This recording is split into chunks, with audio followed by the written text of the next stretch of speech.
President Bola Ahmed Tinubu's decision to grant pardon and clemency to 175 convicts, including those convicted of murder, corruption and treason, may be constitutional, but it has sparked unease across the country. At a time when insecurity, corruption and violent crimes still define daily life for many Nigerians, the message this mass pardon sends feels troubling.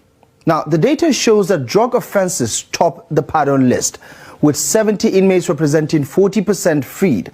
Illegal mining comes next with 60, that's about 34%, followed by financial and white-collar crimes at 30, representing 17%. Most disturbing, however, are the 25 convicts representing 14%, pardoned for violent crimes including murder, kidnapping and armed robbery. Among the more controversial beneficiaries are people convicted of violent crimes. Mariam Sanda, sentenced in 2020 for culpable homicide, served just 6 years and 8 months. Benjamin Ekeze, sentenced to death in 2017 for armed robbery and conspiracy. He spent 12 years on death row at the Kirikiri prison before his sentence was commuted to life.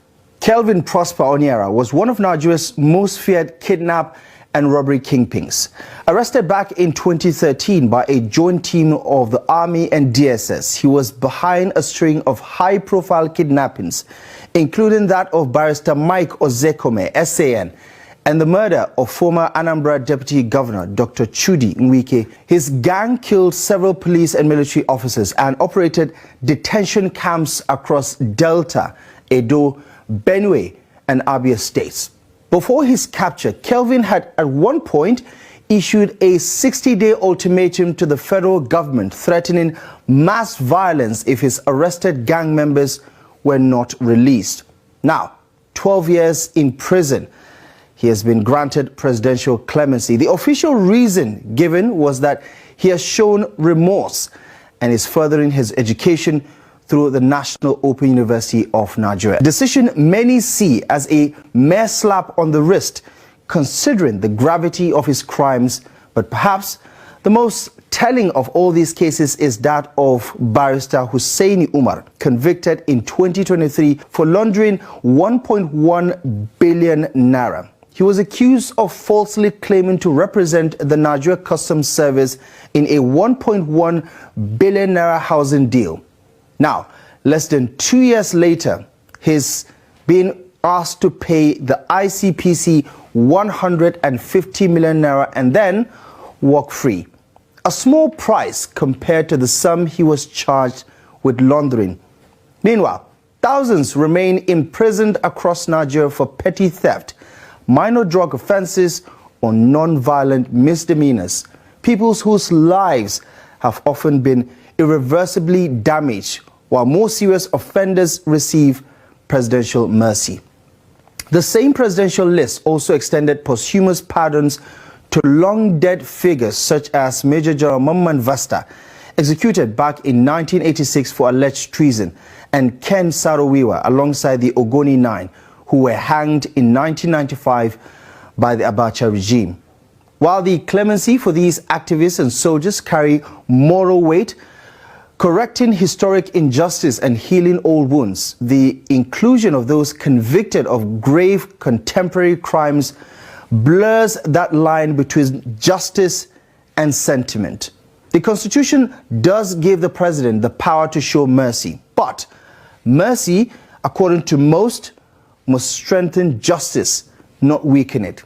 When those convicted of killing, stealing public funds or peddling hard drugs are freed after short sentences, it does undercut the rule of law and erode public trust in the justice system. In contrast, thousands of poor Nigerians languish in prisons for petty offenses, some awaiting trial longer than their crimes warrant. They rarely get presidential attention. No committees sit to consider their conduct or age.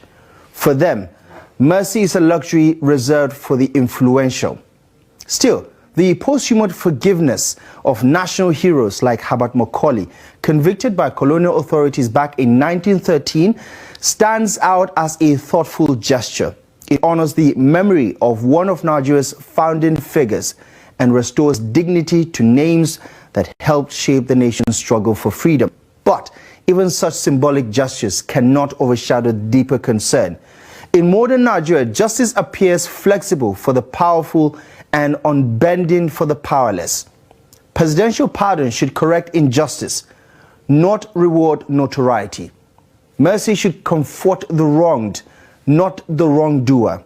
When nearly 3 out of every 4 pardons benefit offenders involved in drugs, illegal mining, and white-collar crimes, it raises the question, is this mercy or moral compromise?